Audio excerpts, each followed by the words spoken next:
La psiconeuroinmunología es una novedosa y revolucionaria propuesta sanitaria, que en realidad no es ni novedosa ni revolucionaria. No. Porque, seamos serios, el proponer majaderías no es ni una cosa ni la otra. Si no sabes de qué te estoy hablando o si quieres conocer por qué pienso que este trabalenguas es un fraude, lo vamos a descubrir juntos en una vergonzosa entrevista que le hicieron en Radio Nacional al nada más y nada menos que al director clínico del Instituto Español de Psiconeuroinmunología.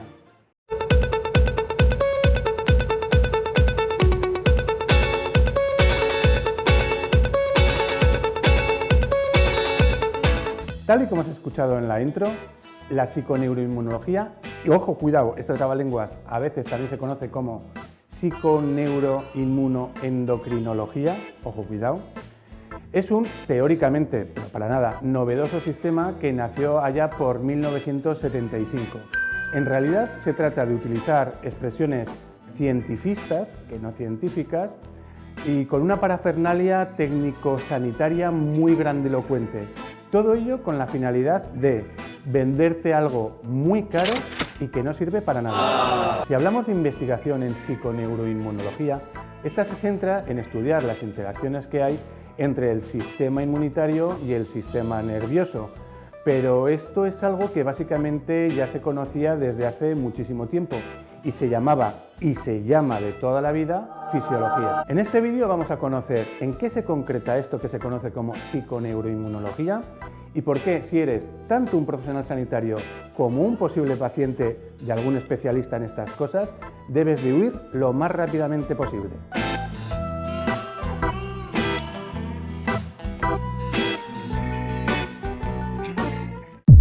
El negocio. Todo esto podría ser más o menos lícito si se quedara en el terreno de la investigación, pero en algún momento alguien vio la posibilidad de hacer de esto un negocio. Dinero. Y cuando digo negocio me refiero a negocio en dos facetas bien diferenciadas. Por un lado, todos esos pacientes que puedan ser reclutados para ir a consultas lideradas por un especialista en psiconeuroinmunología, y al mismo tiempo negocio a la hora de crear un cuerpo de formación especial, de docencia, en el que se formen precisamente esos especialistas en psiconeuroinmunología. Son precisamente estos especialistas a los que yo titulo un poco como doctor aprovechategui. Estos doctores aprovechategui se caracterizan por una característica o dos características: tener un título universitario oficial y al mismo tiempo tener o pocas luces o pocos escrúpulos o alguna combinación de esta escasez de elementos. Un ejemplo precisamente de esta formación, entre comillas, oficial, porque ya os digo, no era oficial, era aquel máster que fue retirado en 2017 por la Universidad de Barcelona, que ofrecía un máster en psiconeuroinmunología. Y fue retirado precisamente después de una denuncia que tenéis aquí en un documento que creó el Colegio de Dietistas Nutricionistas de Cataluña, en el que tildaban esta práctica o esta supuesta especialidad de pseudociencia y que contenía además elementos didácticos o docentes relacionados con otras pseudociencias, como son la nutrición ortomolecular, la homeopatía, la hidroterapia de colon o, sin ir más lejos, la detoxificación. La entrevista. Tal y como te estaba anunciando, vamos ya con esa entrevista al director clínico del Instituto Español de Psiconeuroinmunología. Ojo con los nombres también rimbombantes, ¿eh? Se trata de Daniel de la Serna y vamos, bueno, ya que cada cual, a la luz de sus respuestas, pues saque sus propias conclusiones. Para empezar, oigamos la introducción que hace la presentadora de la entrevista. Vamos a ver ahora, por ejemplo, qué tienen en común el futbolista Marcos Llorente con la tenista Paula Badosa. El centrocampista del Atlético y la 12ª del ranking mundial de tenis no tienen nada que ver, no practican los mismos deportes, no trabajan con los mismos profesionales, quizá ni siquiera se conozcan, pero han empleado el mismo método para estar entre los mejores. Es la psiconeuroinmunología, o PNI, una disciplina que mezcla medicina, nutrición y psicología y que está colando en muchos vestuarios para ponerlos patas arriba. Pero, ¿en qué consiste realmente? El pionero en el uso de muchos de esos procedimientos fue Novak Djokovic y por eso es en el tenis donde más presencia tiene. Demuestra, por ejemplo, esto, que lo usan Badosa, pero también Carlos Alcaraz. Espera un momento. Vamos a ver si esto es cierto de que Djokovic esté utilizando la psiconeuroinmunología, porque yo no lo veo nada claro. Si consultamos internet, resulta que solamente encontramos 2 referencias en toda la internet que hace referencia precisamente a que Djokovic está utilizando la psiconeuroinmunología.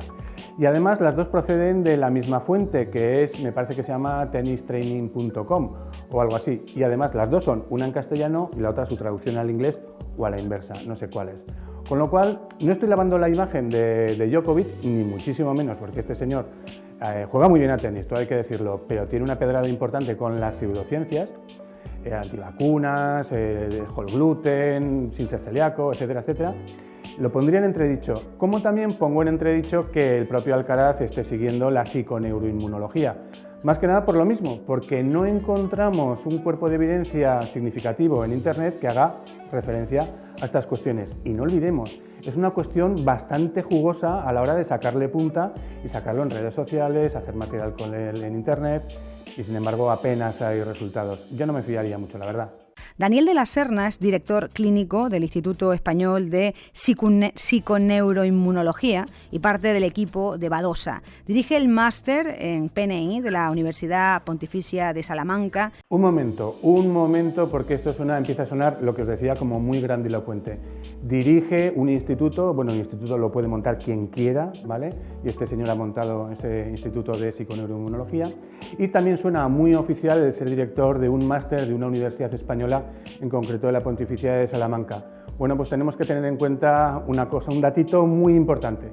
Se trata de un máster que no es oficial, es un título propio de la Universidad Pontificia de Salamanca.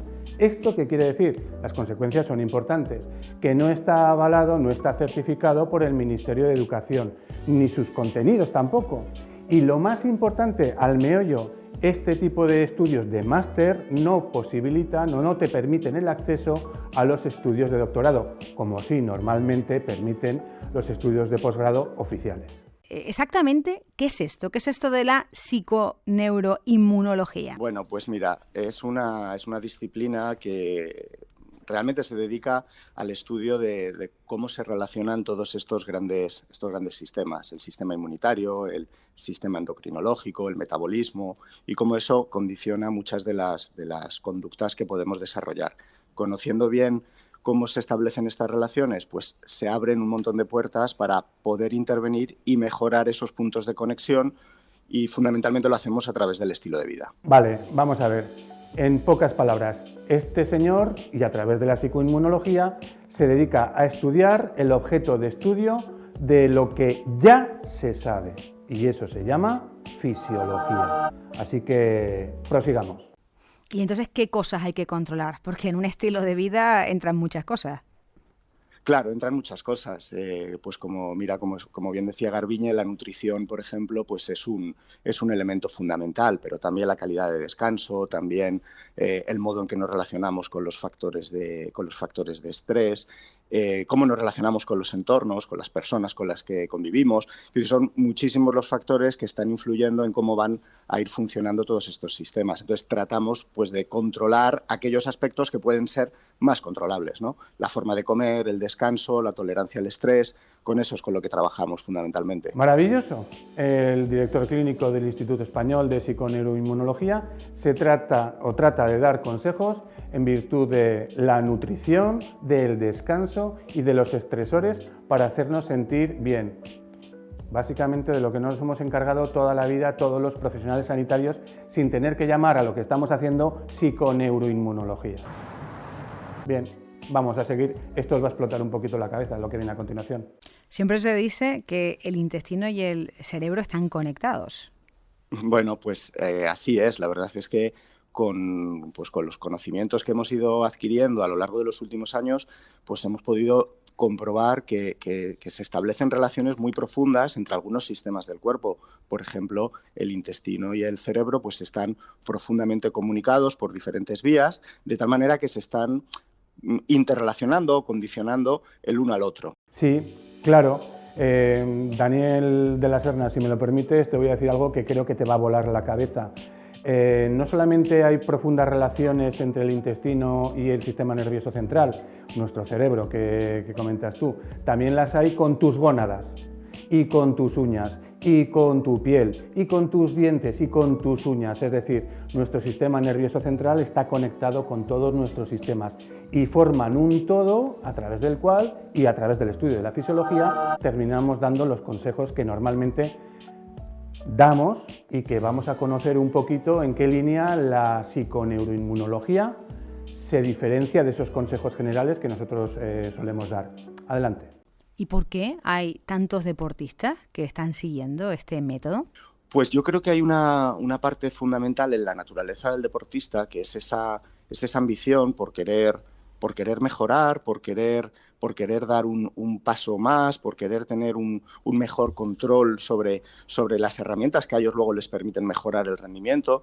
Y yo creo que esa curiosidad y esa valentía, pues quizás es lo que les ayuda a dar un pasito más y a pedir ayuda a veces pues a profesionales menos convencionales, ¿no? O menos habituales. No, seamos claros. Los deportistas, sobre todo si son de competición, son quizás el ser humano o el ser viviente sobre la faz de la Tierra que es más supersticioso, que no me salía la palabra. Hacen muchas cosas y sobre todo hacen caso a todas aquellas personas que les prometen que van a conseguir resultados maravillosos, recuperaciones más rápidas a cambio de una determinada cantidad de dinero y que eso les va a dar una ventaja evidentemente competitiva. Y ahí es donde entráis vosotros a hacerles precisamente o a darles precisamente esas promesas sobre todo lo que van a conseguir con este novedoso, que no es novedoso, y maravilloso método que es la psiconeuroinmunología.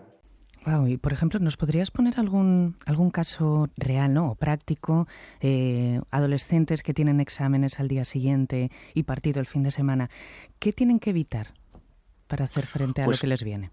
Yo te diría que, evidentemente, ante una situación como un examen, pues hay que tratar de generar un contexto donde el aparato digestivo esté en el mejor estado posible por la influencia que esto va a tener sobre el sistema nervioso y generar igualmente un ambiente metabólico, energético, que ayude a que el cerebro pues, pueda acceder adecuadamente a los recursos energéticos cuando tienes que hacer un examen o cuando tienes que estudiar.